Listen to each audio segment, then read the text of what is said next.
النهارده يعني بيراميدز تعادل مع صن داونز في جنوب افريقيا المستحيله، اللي الساعه البيولوجيه واللي مش عارف ايه مفسيه بتاعت عدل القيعي وكل الاعذار الكونيه كانوا بيطلعوها لما كانوا بيشيلوا بالخمسات هناك في جنوب افريقيا، لانهم فريق بيلعب كوره، بيلعب كره قدم حقيقيه.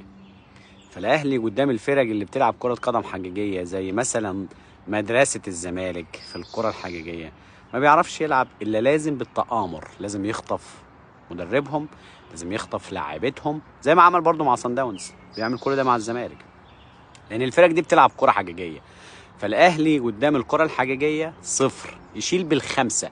عارفين خمسة يعني فرق تعبانة جدا، يعني فريق تعبان جدا كرويا. الهلمة والبالونة دي كلها على الاهلي دي بسبب الفساد الكبير.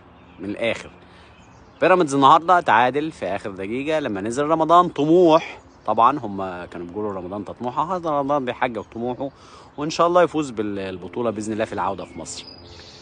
عشان تعرفوا ان انتوا بالونه كبيره. مبروك لبيراميدز مبدئيا، وان شاء الله البطوله لبيراميدز، وهارد لك يا ابو خمسه، يا ابو خمسه، واحنا ان شاء الله ربنا معانا برضو. يعني سلام.